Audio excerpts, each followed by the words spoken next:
Eu sou o pastor Montefusco e hoje nós vamos conversar sobre o tema Semear é cooperar. Deus é quem dá o fruto.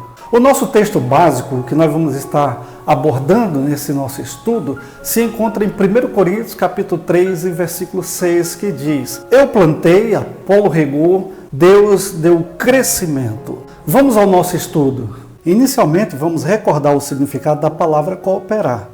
É importante notarmos que há no original duas palavras que se traduzem por cooperação. A primeira é koinonia.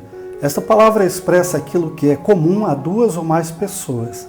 Portanto, fala de comunhão, intimidade, e significa também compartilhar, participar numa tarefa comum. A segunda palavra é sunergeon, que por sua vez vem de ergo, que significa trabalho. Significa trabalhar lado a lado, como camaradas de trabalho. Olha que grande privilégio Deus nos tem dado, o de sermos cooperadores com Ele. Que honra maravilhosa é essa! Eu jamais poderia me imaginar trabalhando ao lado de Deus. Trabalhar para Deus é um conceito mais corriqueiro, porque traz a ideia de alguém trabalhando para um superior. Agora, trabalhar ao lado de é falar de companheirismo. Percebe agora o grande privilégio que nós temos? Todavia, não podemos nos esquecer que quem deve ocupar a posição de proeminência é Deus, não os lavradores. Paulo e Apolo eram apenas servos que haviam feito o seu trabalho. Foi Deus quem concretizou o resultado de seus esforços. Sendo assim, não há por que vivermos nos comparando uns com os outros, por exemplo, sentindo inveja uns dos outros, ou algo do tipo, pois Deus é a fonte de crescimento. Homem algum pode assumir esse crédito. Além disso, ninguém pode fazer todo o trabalho necessário. Paulo plantou a semente, Apolo a regou, mas somente Deus é capaz de fazê-la crescer. Desse versículo, nós podemos tirar 3 lições básicas para nossas vidas. A primeira lição aqui é que há uma grande diversidade na igreja. Ou seja, um irmão dedica-se a arar o solo, outro planta a semente, outro rega a semente. Com o passar do tempo, as plantas crescem e começam a dar frutos, e outros trabalhadores fazem a colheita. Ou seja, o que nós aprendemos aqui é que cada um dentro da igreja tem a sua importância. Ninguém é melhor do que ninguém, ninguém é mais importante do que ninguém, porque segundo o dom que recebeu, ele vai estar cooperando conjuntamente para a edificação desse corpo.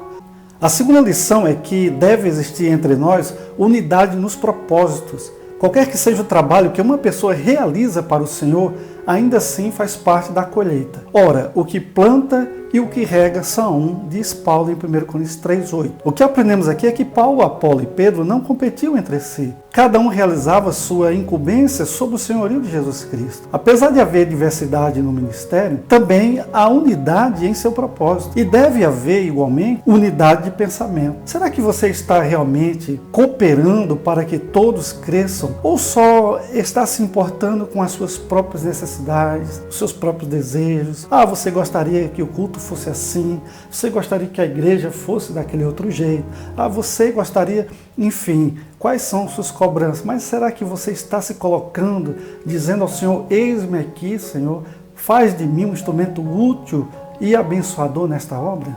A terceira e última lição é que devemos agir com humildade de espírito. Não são os trabalhadores humanos que produzem a colheita, ela vem das mãos do Senhor da ceifa, diz Paulo. Mas o crescimento veio de Deus, de modo que nem o que planta é alguma coisa, nem o que rega, mas Deus que dá o crescimento. 1 Coríntios 3, versículos 6 e versículo 7. É verdade que Deus ordenou que os seres humanos fossem seus ministros aqui na terra, mas sem a bênção de Deus, seus esforços não teriam sucesso algum.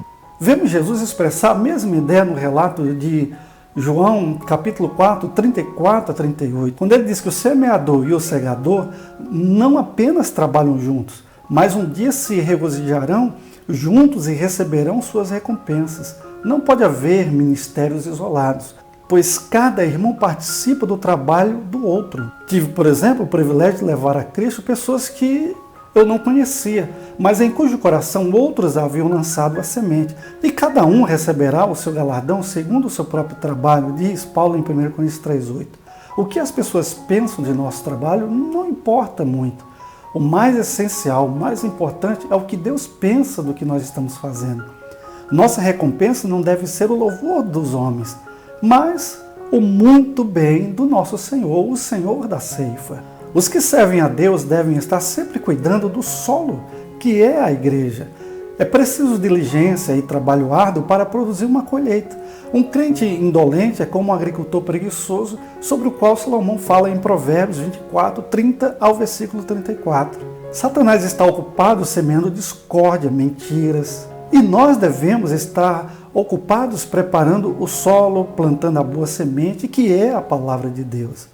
E para alcançarmos esse propósito, precisamos estar levando a sério a leitura da palavra de Deus, pois ela é a semente que será semeada e que deve ser semeada constantemente. No processo do crescimento da lavoura, 3 atividades são necessárias: o plantio, o cuidado e o crescimento. Paulo diz: eu plantei, Apolo regou, mas o crescimento veio de Deus. Uma verdade bendita salta aos olhos aqui: a interação entre a ação humana e a divina. Paulo planta, Apolo rega e Deus dá o crescimento. Não há crescimento de uma lavoura que não foi plantada. Não basta plantar, é preciso regar, o que nós estamos aprendendo aqui. Por isso vamos viver intensamente em comunhão com o nosso Deus, se desejamos nos alegrar no grande banquete da colheita. Que Deus continue te abençoando. Não esqueça, cooperar é semear.